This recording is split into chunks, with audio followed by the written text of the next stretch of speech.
আসসালামু আলাইকুম সবাইকে আরবি মিনি কুকিংয়ে নতুন আরেকটি রেসিপি দেখার জন্য আমন্ত্রণ। আজকে আমি তৈরি করে দেখাবো মজাদার একটি প্রোটিন। এটি অতি সহজে তৈরি করা যায়। 1 প্যাকেট বিস্কুট, 3টি কলা আর 1টি ডিম দিয়ে। তাহলে দেখা যাক কী কী লাগছে। প্রথমে আমি নিয়ে নিয়েছি 1 প্যাকেট বিস্কুট, তারপরে 3টি কলা। এখন একটি ব্লেন্ডার জারে দিয়ে দেবো বিস্কিটগুলি, তারপরে দিয়ে দেবো 2 কাপের মতন দুধ, তারপরে দিয়ে দেবো কলাগুলো, তারপরে দিয়ে দেবো একটা ডিম, স্বাদ মতো চিনি এবং স্বাদ মতো লবণ দিয়ে ভালো করে ব্লেন্ড করে নেব। ব্লেন্ড করা শেষ। এখন একটি টিফিন বক্স আমি চুলাতে বসিয়ে দিব আর দিয়ে দেব পরিমাণ মতো চিনি আর অল্প একটু পানি দিয়ে হালকা মিডিয়াম আছে জাল দিয়ে নেব। দিয়ে একটা ক্যারামেল তৈরি করে নেব। ক্যারামেলটা তৈরি করা হয়ে গেছে, এখন এটা ঠান্ডা করে নেব। ক্যারামেলটা ঠান্ডা হয়ে গেছে। আগে থেকে ব্লেন্ড করে রাখা মিশ্রণটাকে একটা ছাঁকনি দিয়ে ভালোভাবে ছেঁকে নেব। দেখুন কতগুলো কলার বিচি, এগুলোকে ফেলে দিব।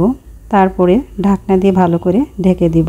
একটি কড়াইয়ের মধ্যে আগে থেকে পানি দিয়ে নিয়েছি, তারপরে দিয়ে দিয়েছি একটা স্টিলের স্ট্যান্ড, তার মধ্যে দিয়ে দেব, বসিয়ে দেব টিফিন বক্স, তার উপরে দিয়ে দিয়েছি একটা লোহার রিং, আরও কিছুটা পানি দিয়ে দিয়েছি। এখন একটাকে ঢেকে দেব প্রায় 15 থেকে 20 মিনিট।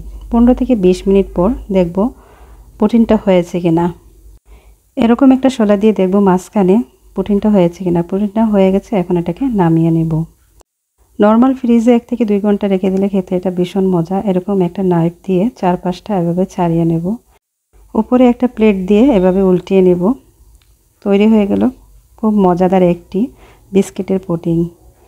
আপনারা কে কোথায় থেকে আমার এই রেসিপিটি দেখছেন, যদি ভালো লেগে থাকে তাহলে অবশ্যই কমেন্ট করে জানাবেন। কমেন্ট পড়তে আমার ভীষণ ভালো লাগে, আমি কমেন্টে রিপ্লাই দেব। যদি আমার রেসিপিটি ভালো থাকে তাহলে আমার চ্যানেলটিকে সাবস্ক্রাইব করবেন এবং আমার ফেসবুক পেজে একটা ফলো দিবেন। লাইক কমেন্ট শেয়ার করতে ভুলবেন না। সবাই ভালো থাকবেন। আল্লাহ হাফেজ।